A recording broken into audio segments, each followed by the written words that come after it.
Good afternoon and welcome to the first SGA presidential debate. I'm your moderator, Matt Beitscher, co-editor-in-chief of the Viking News, WCC's independent, student-run newspaper. This debate is being broadcasted live from the WARY radio station at WCC's main campus in Valhalla, New York. The candidates here today are Cuesta and Phillip Gigante, and both are running for the position of SGA president for the 2015-2016 academic year. Let's go over the rules, gentlemen. Prior to coming on the air, the candidates flipped a coin to decide who would go first. Mr. Cuesta won the toss and will give his opening remarks first. After he's finished, Mr. Gigante will go. Each person will have 2 minutes for opening remarks. After that comes the questions. The questions have been provided to us by the WARY staff and the Viking News editors. The questions cover a wide range of topics, and neither of the candidates have seen them beforehand. Mr. Gigante will be asked the first question and will have 1.5 minutes to respond. Afterwards, Mr. Cuesta will have 1 minute for rebuttal. We will alternate after every question, and we'll try to get through as many as we can in the hour we have. At the end, each candidate will have 2 minutes for closing remarks. Gentlemen, I'd like to remind you that swearing will not be tolerated pursuant to FCC regulations, so please refrain from profane language. That being said, good luck to both of you. Mr. Cuesta, your 2 minutes starts now. Thank you. First, I want to thank everyone for giving me this opportunity here, and thank you, Philip, for actually participating in this debate. I don't see this really as a debate. I see this more as an opportunity for the student body to get to know their candidates and get to know what these guys can bring to the Student Government Association, to the legacy of the Student Government Association. The reason why I put in my hat for the ticket for the Student Government Association is because I honestly believe I'm the most qualified for the position, and I have a lot of students that have been pushing me for a couple of months to do so.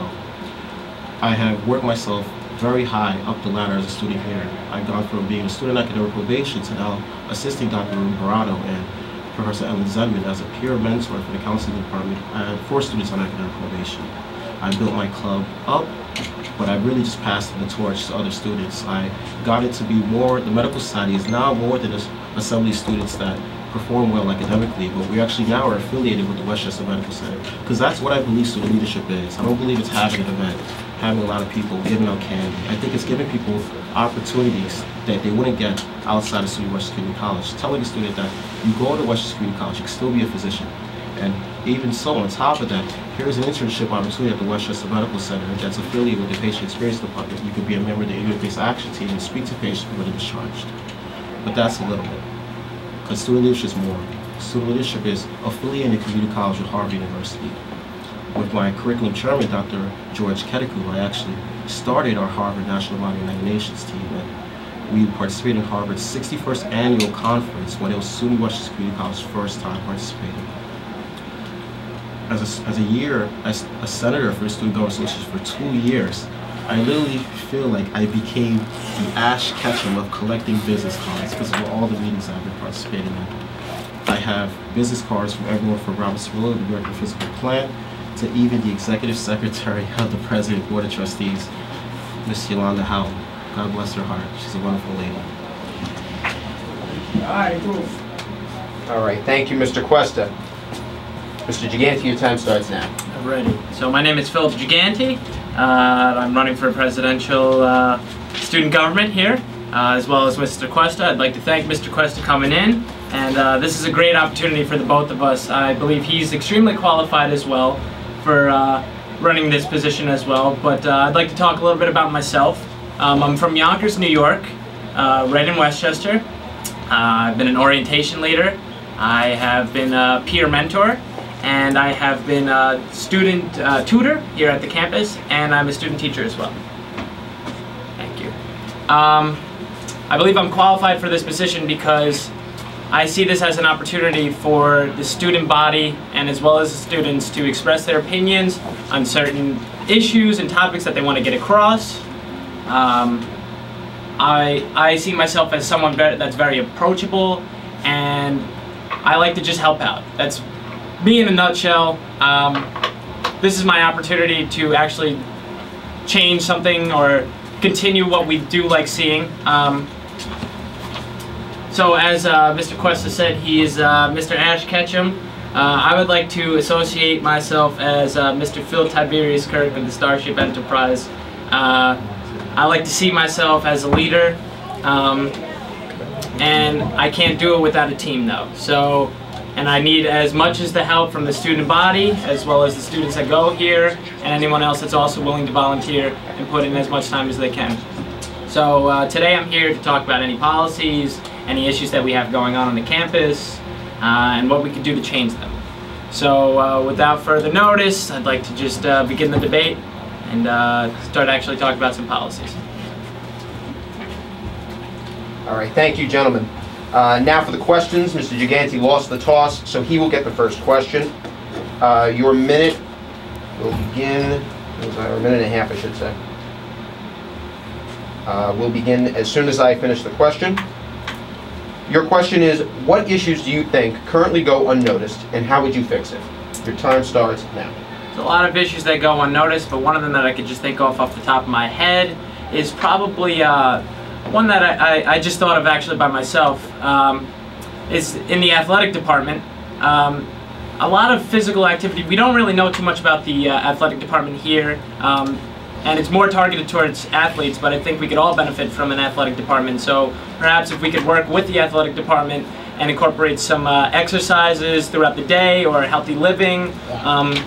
So that's also going to involve both the athletic department, probably the cafeteria, the culinary program that'll probably promote some healthy foods and healthy eating techniques or habits.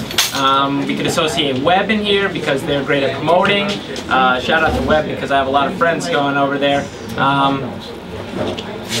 Yeah, so I think that's a big issue that we can really start focusing on because as we could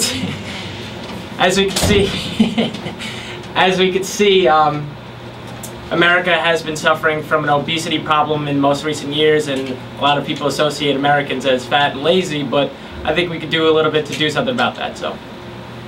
Okay, thank you very much. Mr. Gigante, Mr. Cuesta, your time starts now. This goes back to my state of feeling of being that I feel as if I'm the most qualified. He made an issue with the athletics department, made some major remarks and stated the problems, but the question I want to ask is, what have you already done? Well, in terms of athletics, I could say that I used to be the chairman of athletics for the Student Government Association. I sat down in meetings with Larry Mazzaroni, who's actually our college's director of athletics. And on top of that, I've written reports for Larry Mazzaroni himself. I have agreements with Larry Mazzaroni of having the facilities of the weight room accessible from 8 a.m. to 10 p.m.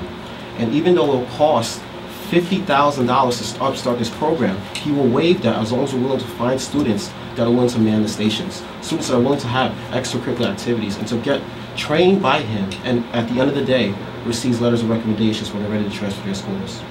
When I talk about problems like, then that'll be it, that's fine. Okay. Right. Next question goes to Mr. Cuesta. What is the best way for the SGA to help students save money, and how do you plan to do that? Your minute and a half starts now. I believe the best way for the SGA to save money is for us to kind of reevaluate the kind of structure that we already have. We have to reevaluate kind of how the food pricing has already, how is it packaged students. There's no reason why I should be paying $9 for a bacon, egg, and cheese sandwich and an orange juice. But to solve that problem, we have to first, as students, come to a consensus and then present it to the people that can make change. Presenting it to the FSA board and presenting it to David Scolari, which goes back to what I'm saying. I feel as if I'm the most qualified because I've sat down in meetings with David Scolari and I actually have an agreement with him to work on plans for a meal plan. He's willing to add an additional purchase of about $299 to our college tuition, an optional package, and he's willing to give us back $400 or $350. I believe that when you're talking about problems, you must also, on top of that, to discuss what you have been doing to solve these problems. You cannot just make blank claims. You have to talk about what you've been doing to try and resolve this. Another problem that to save money as well, is we have to kind of reevaluate how the school is funding things. If we're able to spend money for gimmicks and marketing and sunglasses and candy, we could find ways to kind of conserve money for more academic purposes, which is less expensive. Having professors, funding them for programs to find internships for students and volunteer opportunities. That's what college is about. Okay. Develop yourself to the future. All right, thank you, Mr. Cuesta. Can you repeat the question, please? The question was, what is the best way for the SGA to help students save money, and how do you plan to do that? All right. Start now? Mm-hmm. All right. I don't doubt that Mr. Cuesta has all these qualities, and I know that perhaps I haven't been as active on the campus as I would like to be, but that's why I'm running for president, because I want to hear what the students want to, how they want to conserve their money, how they feel that the money should go into certain programs. So with that, I feel that I want to hear a little bit more from the students as well as anyone else that's also involved in this student government. So I feel that maybe we can conserve a little bit more money on perhaps, I don't know. Oh, we want to conserve a little bit more money. I don't know, that's the thing. I mean, if I want to hear something from someone around here, I mean, there's, how many people in the room right now? 7 people in the room, 8 people, 9 people, 10 people? We're all part of the student government. I want to hear how we can conserve money. I mean, you can't just rely on me to give you answers and think how we can conserve money, but I'd like to hear a little bit from everyone. Thank you, Mr. Gigante. Your next question, going to Mr. Gigante. How will you see that all clubs get the funding they need, and is the current process transparent enough? Your minute and a half begins now. That's the thing, it's not transparent enough because I don't even know how the clubs get their funding, and that's why I want to get involved. Again, there's a lot of things that we don't know and that we're not aware of. There are clubs on here on this campus that I've heard of that have been shut down and that have not received any funding, and that's a shame. There was one that was the music club, and as a musician myself, I would like to see that open again. Yeah, I don't think it's transparent enough. I think we need to just, as a student government, if I'm elected as president, I want to make it more apparent that you could open up your own club, you could do whatever you want, whatever it is. If you have enough students that could support this and could actually back you up on this and volunteer their time, we could have that club and we could open up a club. May I also ask, how will you see that the clubs get all the funding they need? How will they get all the funding that they need? By evenly distributing the funds that we do get, maybe by making it apparent that community college isn't what it's cracked out to be, that it's this horrible place, that it's just a 2-year college and it's just a transitioning phase. This is the most developing years, especially of young students' lives, 18, 19, 20 years old, and they're going to be going on to 4-year colleges where they're going to be spending a lot more money, and they're going to be devoting a lot of their time. That's all I got. Okay. Thank you very much, Mr. Gigante. Mr. Cuesta, go ahead. Before I answer that question, I want to make one statement. A president is a person that's a leader, a person in the vanguard. So when you have a member of the Student Government Association that makes a claim about the music club and talks about a club has been deleted and have no funding, your leader should say that he already sat down with the curriculum chairman, Professor Serrano, of the music department, and has already been brainstorming and is ready to present a constitution for the music club to the Constitutional Committee. In terms of how we can evenly distribute the money to the clubs, we had to first have fair representation on the finance committee. The way the clubs receive money, Mr.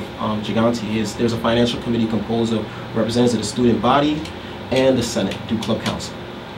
So when you want to talk about evenly distributing money, you have to first talk about club missions and what they need the money for, because if they need the money for something and they show the exact price quote and how it's going to impact the club and develop student profiles, then that's when you can evenly distribute the money.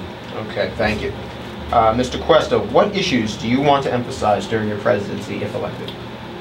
Well, in terms of issues, I'm just going to be acting upon things I've already done.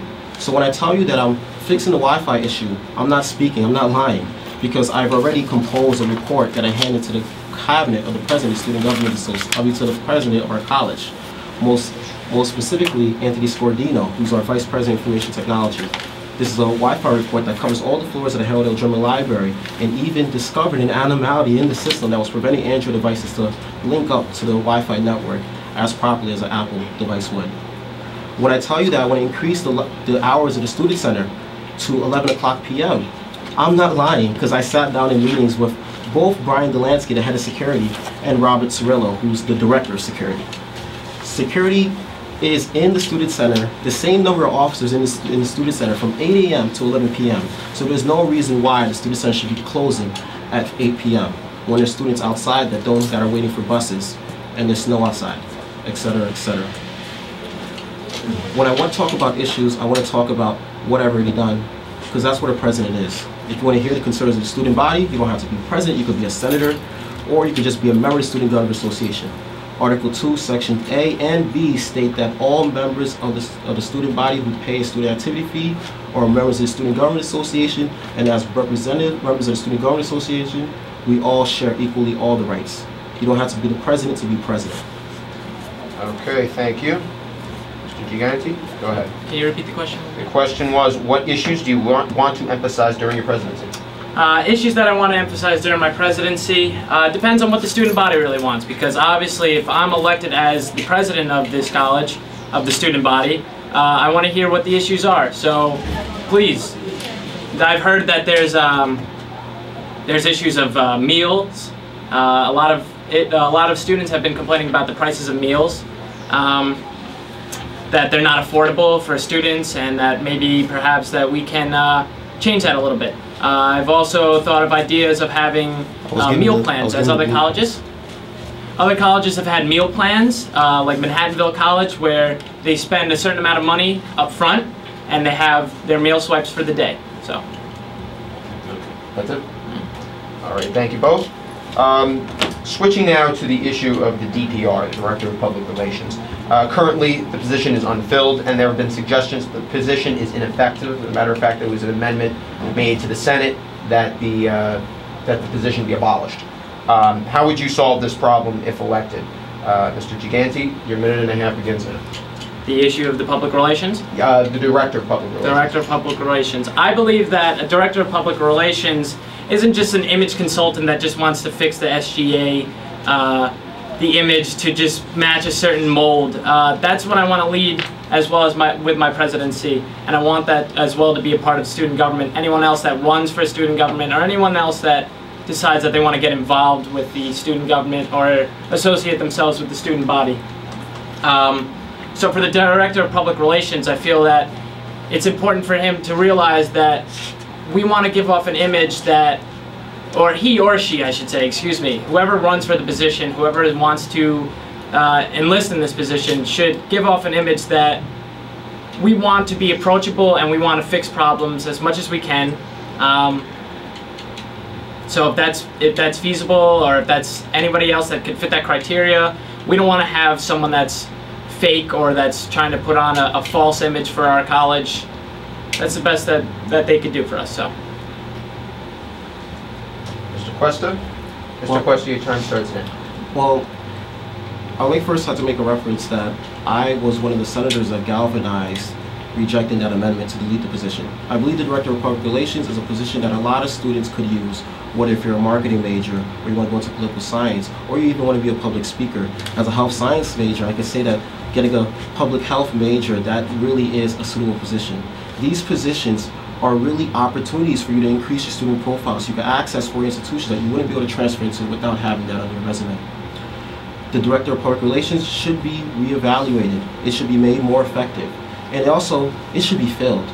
The position has been vacant for a whole year, so it's no surprise that their zone has run for the position, because there hasn't been a representative that has really rocked out in the position.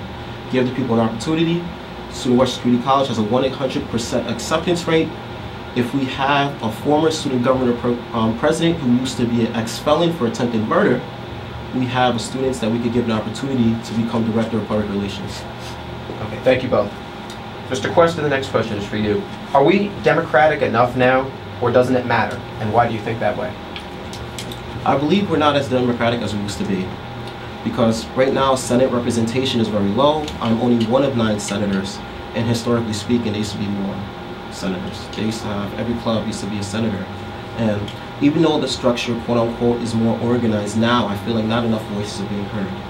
I'm hearing about a Black Student Union that used to host Black History Month and host Thanksgiving dinners that aren't being properly represented now because their voice is not in the Senate. I hear about evening and part-time students that used to have buffets for them set up before they go to their classes in the classroom building 3rd floor lounge. That's not being done anymore, because ever since the consolidation of the part-time and evening student government with the daytime student government association, those students have no longer been represented. We need to make this more democratic, which means we have to give the Student Government Association back to the people, which is why I'm willing to have town hall meetings similar to President Belinda Miles, who I'm also a student co-chair of one of the presidential advisory committees for cancer sustainability. I'm actually coordinating Earth Day this year. We're going to have a tree planting, but that's another subject. And I'm also willing to come here every week and give a talk similar to President Franklin Delano Roosevelt, and I will call it the State of the Association. So we can talk to people, let them know what's going on, and also tell them to call in and tell us their problems. I will be here with my Vice President and a Director of Public Relations. Thank you very much, Mr. Cuesta. Mr. Gigante, your time starts now. Can you repeat the question one more time? Sure. Are we more democratic than we were, or doesn't it matter? And why do you think that way? I don't know what we were before because I've only been going to this school for 2 years, but I'd have to say that, no, we're not really that democratic. We have the ability to be a little bit more democratic than we are. Speaking as of now, no, I don't believe we are that democratic as we can be. Students are uninvolved or they seem uninterested in the topics, and I want to make it seem that I want SGA to have a little bit more of a positive image or a more representative image, that we could represent them and that actually we're approachable and that we could actually fix issues that they might be aware of but they haven't even said anything about. So I feel that we have to take it upon ourselves, student government and the student body, to create a more democratic school. Okay, thank you both. And just as a reminder, just because I'm listening to this in my headphones, please speak into the microphone when you're speaking. Gotcha. Thank you. The next question is for Mr. Gigante. What qualifications do you have that make you the better candidate, and explain how these things would qualify you to make the better candidate? I believe that I'm the better candidate because I've been on the student body. I've been a part of the student body for 2 years now.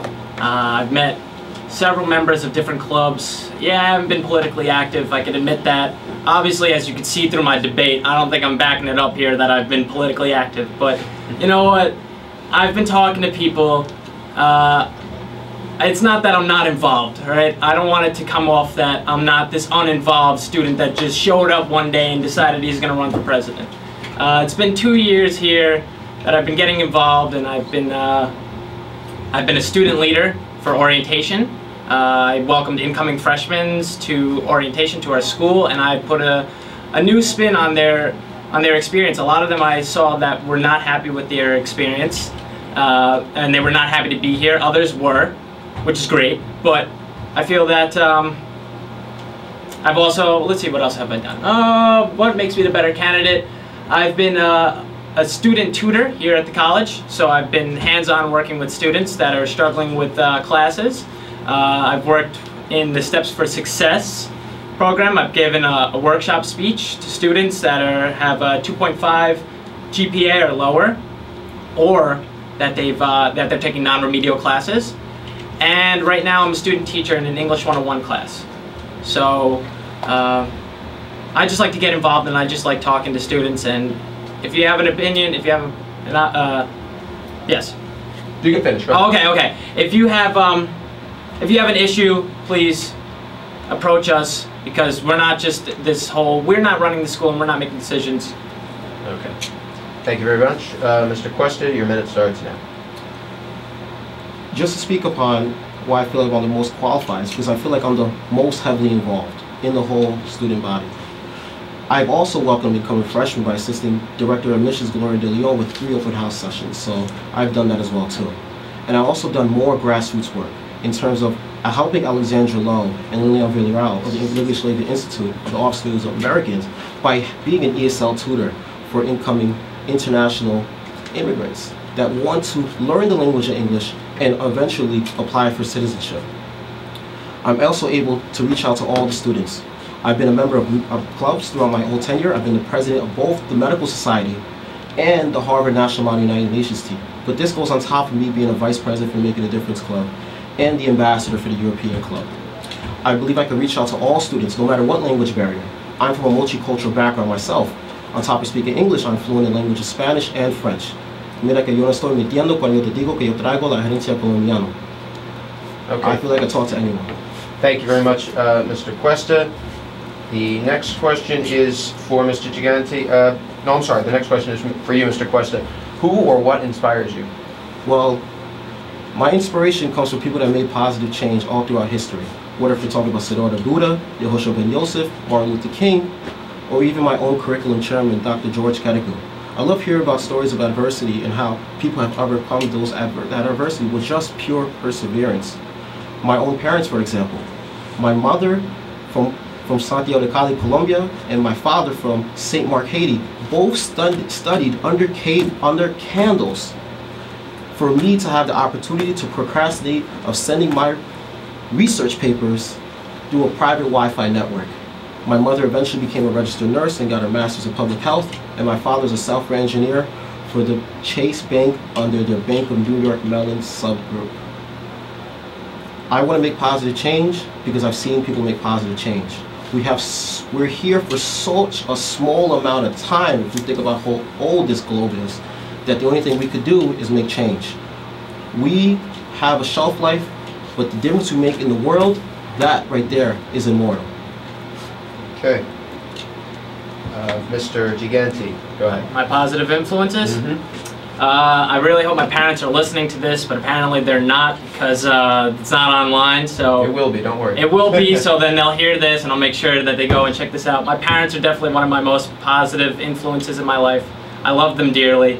I'm here today for this reason. They've given me so many chances on endless opportunities that I've screwed up, but they've given me a chance time after time again, and I really have to thank them for that. I love comics, I love sci-fi, I love horror, so one of my most positive influences that really isn't real, like I said, is Captain James Tiberius Kirk of the Starship Enterprise. I look up to him for his bold, brash, and cleverness, and he's just a really influential figure, if you want to say. As fictional as he is, I feel that he represents and embodies what most of us can encompass in ourselves and what we can achieve and what we can accomplish. Okay, both of you, thank you so much. We're going to pause for just a few seconds for a station ID.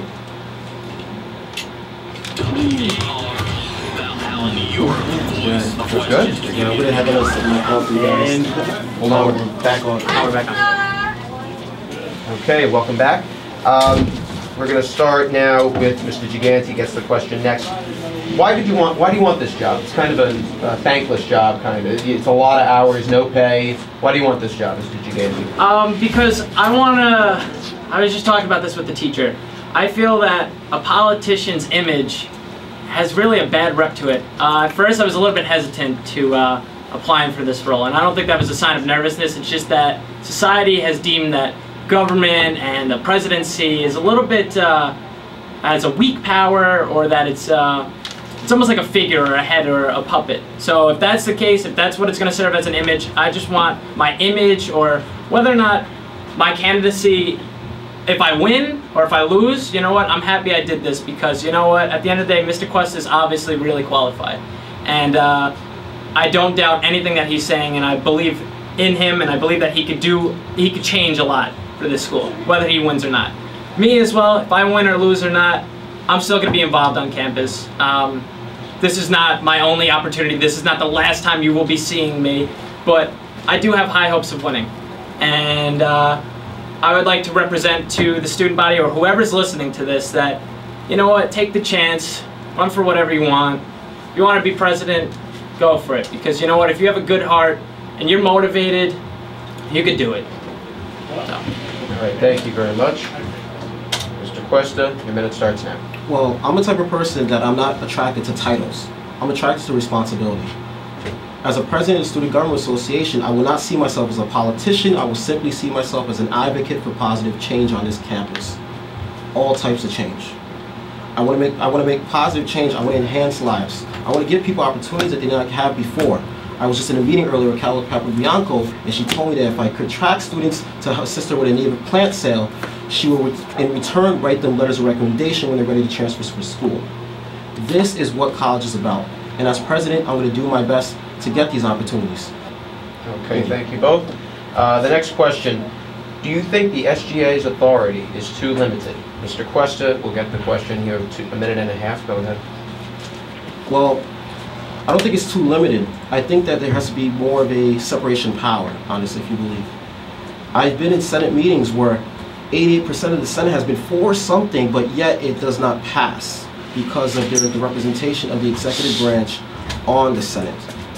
There's no reason why we should only have 9 senators when our student body has over 14,000 students. There must be a separation of power in terms of the executive, judicial, and the legislative branch. The executive branch is not supposed to make the policy. That's the responsibility of the legislative branch. So it's not that the Student Government Association's power is limited. It's just that it has to be divided and then empowered by the divided states. That's it. Okay, thank you, Mr. Gigante. I agree with Mr. Cuesta and student government's limited power that power should be distributed evenly, and that it should be separated and in check. I know that the student government will be working hand in hand with Mr. Adam Frank, the Director of Student Involvement, and I believe that as a faculty member, he's definitely the most qualified that I know of that could work here and could help out with the student body. I've never met a man that's so dedicated and so determined to help out students on this campus that isn't a member of the students. So the student government would represent us and the students, and we would be working hand in hand with Mr. Adam Frank, who is a great faculty member and a great mentor, and who has a lot of great ideas. So I think that student government, though their power is a little bit limited or unaware of what their powers really are, I think that they should continue to maintain their power and work with the students and the faculty to improve the campus. Okay. Thank you. We're going to switch to a topic that I think everybody on this campus has a opinion on, and it's, sadly enough, the geese. Middle State's accreditation team, I don't know if I'm sure you two know what that is, but I'm going to explain a little bit for those listening. The Middle State's Commission is a team of accreditors that come to colleges and basically rate them and determine whether or not they're quality colleges.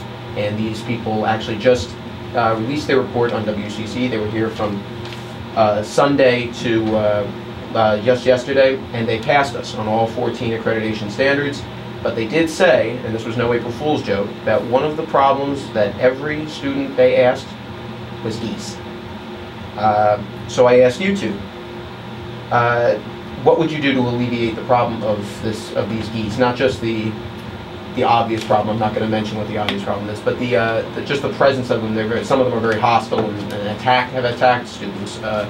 Mr. Gigante, you will have the question. A minute and a half starts now. I could speak for myself and say that I have never seen a hostile geese. That's just because I don't approach the geese and I don't enrage them. I see them as, you know, they're members in this world and they're walking on the campus. Yes, their geese feces is a little bit inconvenient and you always have to watch your step, but I don't see them as hostile. I never try to enrage them, so I see a lot of students that do throw things at them, and I think we as students have to also not enrage these geese, because obviously they're living creatures and they don't want to be bothered, but they don't understand, because their brains are a little bit smaller than ours, that this is a college campus and that we're here to learn, and sometimes we're a little bit just narrow-minded and we just want to go from A to B without having to see anyone else.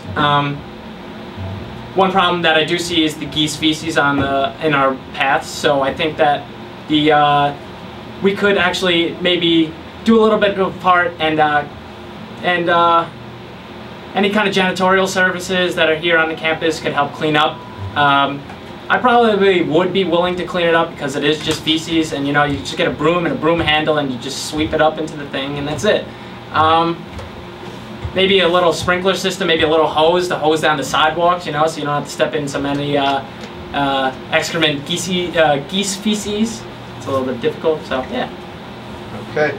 Mr. Cuesta, your minute for rebuttal starts now. Well, I believe the goose problem can easily be resolved.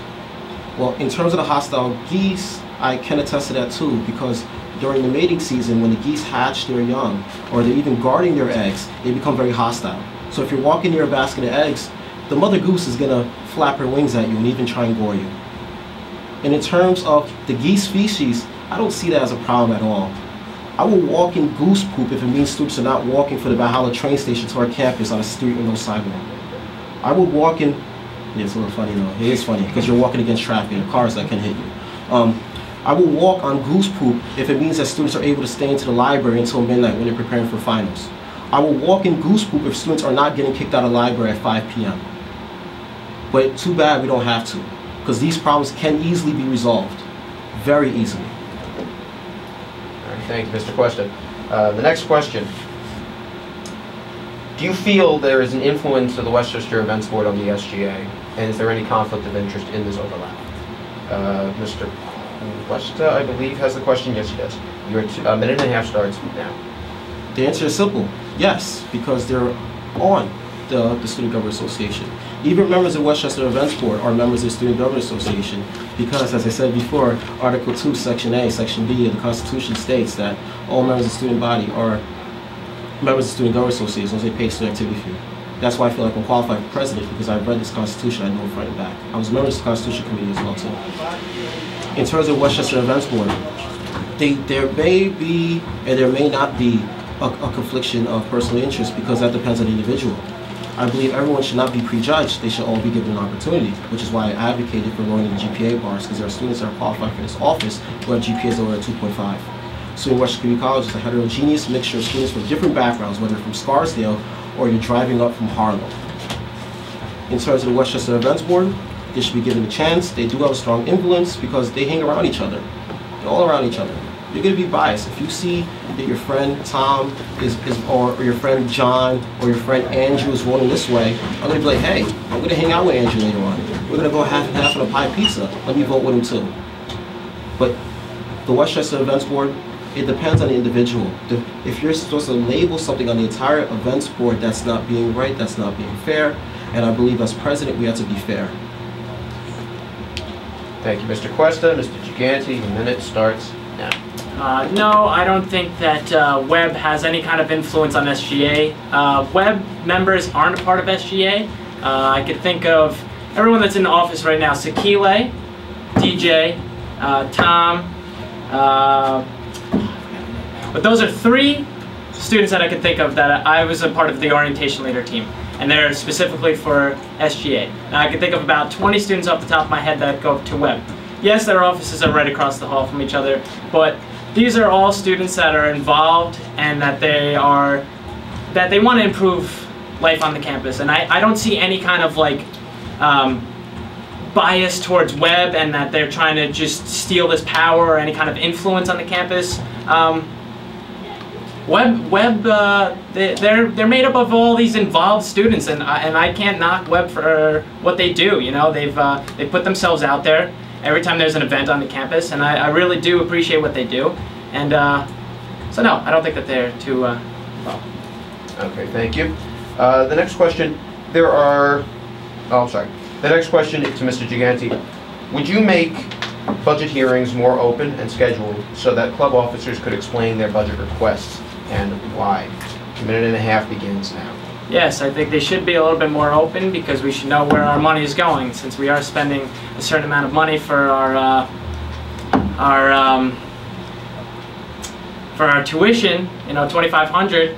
That all adds up, and everyone wants to know where their piece of pie is going. You know, and if I spend $2,500 on a semester or more, depends on how much, or less, depending if you get financial aid, I think you should be a little bit open and entitled to know where this money's going. Maybe perhaps we could have a little bit more easy for students to see, maybe put it on the website or documents, or kind of like a memo that could be sent out to students so that they could actually see if they don't have to make it, if they can't make it to the meetings, or they just don't want to make it to the meetings. Because me personally, I know a lot of students that aren't going to want to sit there for a budget meeting.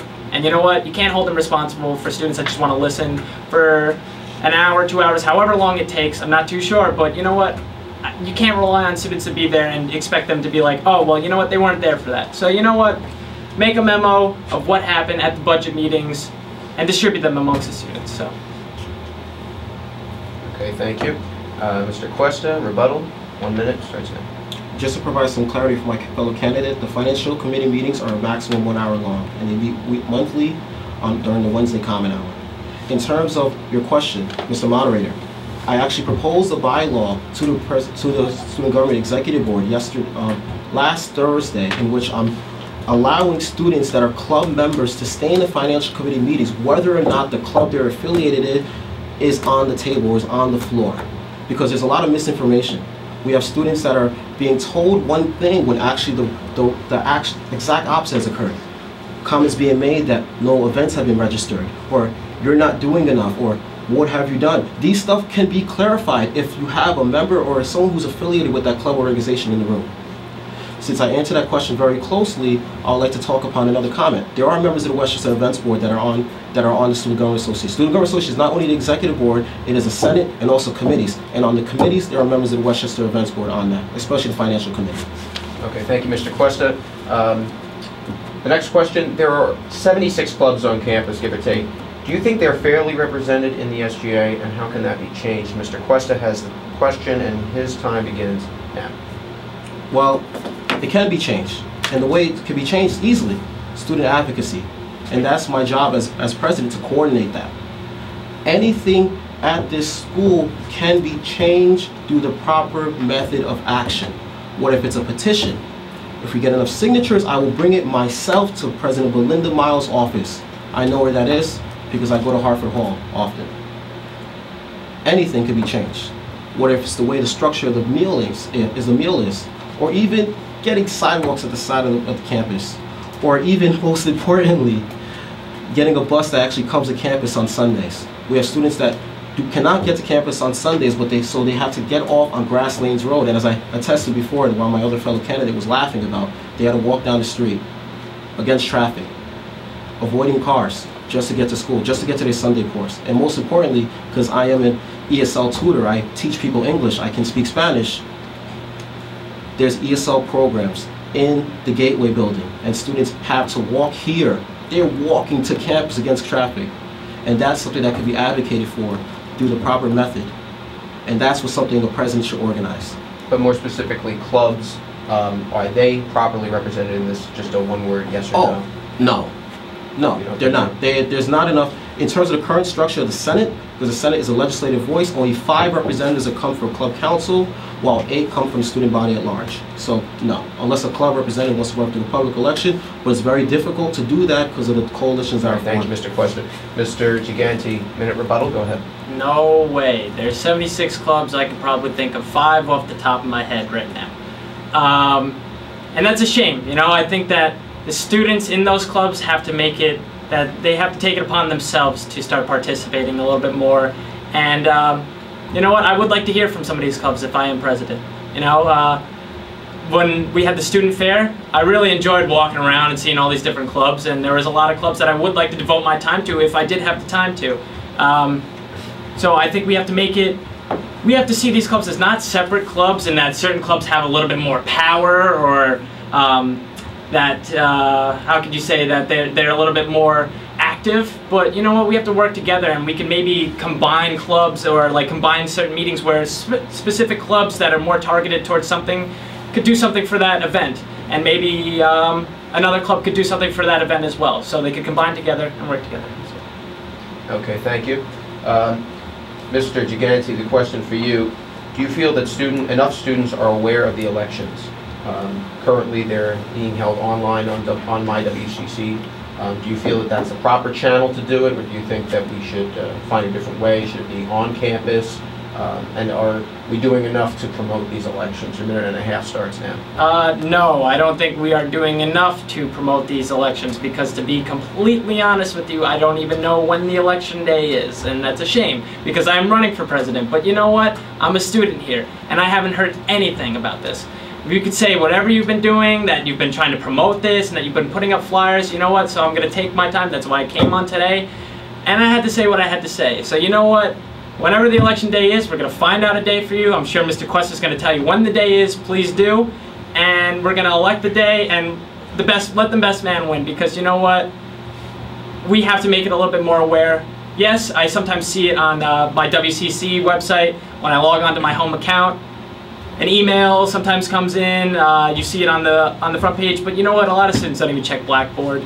I hear it all the time that no one checks Blackboard. I like to check Blackboard just because it's all in one place for all my classes. So any teachers that are listening, just put it up on Blackboard, because it is easy for me, but a lot of students don't find it easy. So I think we could do a little bit more.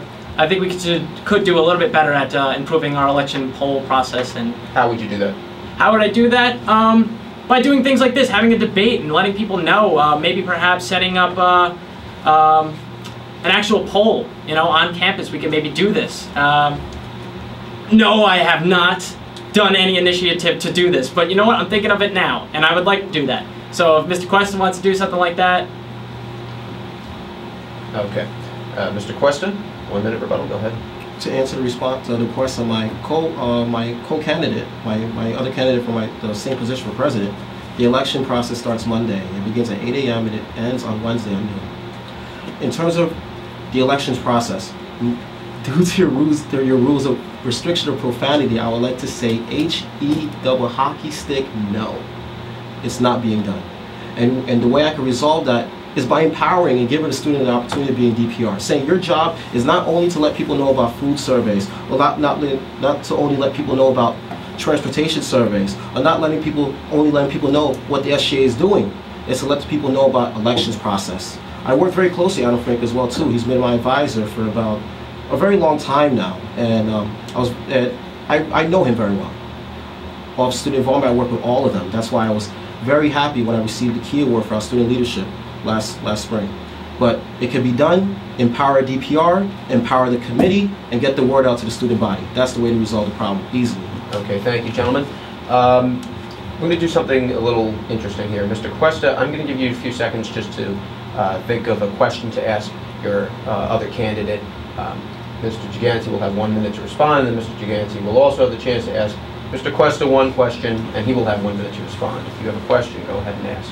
Yes. My question is, in what methods or what ways have you improved student life on campus? That's my question. By smiling to my fellow students. I smile, I say hello, I say good morning, I hold the door. These are common things that human beings do. Doesn't have to be a president thing. I'm gonna be completely honest with you. I don't work with policies here. You know what I mean? But I want to start having an image that, for this campus, that you know what? You hold the door for someone. I like that guy. I do. I like that lady. She held the door for a man. Wow, cool. You know what? That's what I've been doing. So to answer your question, I haven't really been doing too many things with policies. But you know what? I have been holding doors for people. I have been talking to people. I've been asking them about their concerns, about what's going on with the campus. So, yeah, that's what I do. Shaking hands and kissing babies. Yeah, you know? Okay, thank you very much. And Mr. Gigante, if you have a question, go ahead and ask. Can I ask the same question?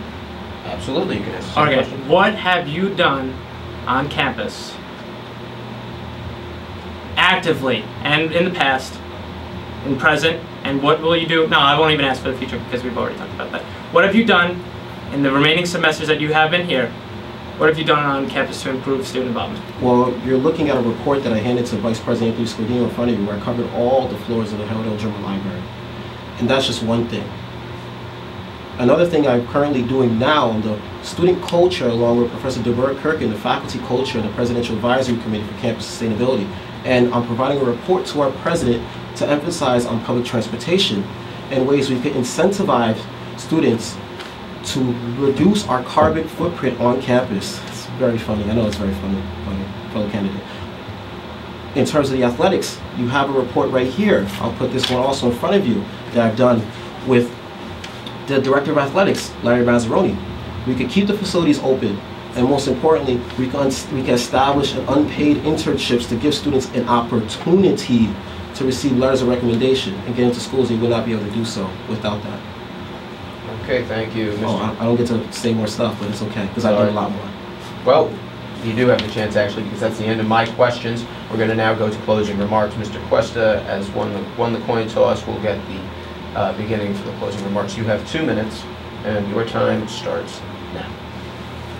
Well, basically, I believe the president of the Student Government Association should be the one that's most experienced, the one that knows policy makings and knows scheduling of meetings in the committee, in all committees, and even knows about the election process that they're currently in. It's a little funny that I'm going to sign up to, I'm going to make a doctor appointment and schedule the appointment, and when I show up to the office, I'm going to say, hey, receptionist, when's my appointment again? No, it doesn't make sense. When you want to join a corporation, an association, or any type of organization, you want to take the time to know the inner workings, know your coworkers, know the people that can make change, and best and most importantly, make relationships with them, work with them. You don't instantly walk up to Goldman Sachs and say, hey, I want to be the next CEO. No, you say, hey, I want to join, I want to make change. Give me the opportunity, and eventually you'll have students advocating for you and saying you're the most qualified to be president of the Student Government Association. That's my closing remark. Okay, thank you. Mr. Gigante, you have 2 minutes, and your time starts now. All right, this has been a fun experience for me. I've enjoyed myself. I hope, Mr. Cuesta, I really didn't mean any insult by laughing. I was laughing at other topics or that. I'm a little bit insulted because I know students that walk here from Gentlemen. No, of course not. No, and I didn't mean it as a laughing situation like that. I was not laughing at that. I was laughing at, not laughing, excuse me, I smiled at his dedication to walking on campus, because you know what? He phrased it in a way that was funny, because you know what? He used geese feces. And I laughed at that because I thought, you know what? That is dedication. And Mr. Cuesta obviously seems very qualified for this position. Maybe I am qualified for this position, maybe I'm not, because right now I'm going through the airwaves right now, and this is going into someone's eardrum, and they're listening to me make an idiot out of myself, or say whatever I want to say, and think that I'm just coming here to waste time. But you know what? I had a great time. I would like this position because, you know what? I think I could do something about this. Whether or not I do get elected or not, so be it. I ran, and I'm proud of what I did. And if I don't win, I don't win, because you know what? I'm still getting involved, and you'll still see me around on campus. Whether or not the president role is for me, I decided to run because, you know what? Adam encouraged me to run. And I respect Adam, and anything that Adam says, I appreciate for what he does. Hello. I appreciate him giving me the opportunity and letting me know about this. I appreciate Viking News having this debate. Appreciate Mr. Cuesta coming in here. I meant no offense and trying to offend him at all. That's just not the person I am. I'm not trying to offend anyone here. Yeah, maybe I do take the little situations lighthearted, but you know what? At the end of the day, I mean well. I do mean well. Secretary, I'm good. All right, thank you very much, gentlemen, for participating in an incredible discussion. Thank you both. We'd like to thank WARY for the use of the equipment and facilities, Matt Claffey for the use of his time slot, and our staffs are coming up with the questions. Just as a reminder for all students, the voting opens on my WCC on Monday, April 6th, that's next Monday, at 10 a.m. and ends on Wednesday, April 8th at 12 p.m. and the announcement of the winners will be at some time during Wednesday. And as a programming note, this debate will be available on our website, www.vikingnews.net, by tomorrow. Personally, I wish you both the best of luck, and may the better man win. Speaking for the Viking News, I'm Matt Beitscher. Thanks for listening, and don't forget to vote. And I'm Matt Claffey, and we're gonna get back to the music now. Thank you both, all of you guys, for coming, listening, tuning in, and have a good day.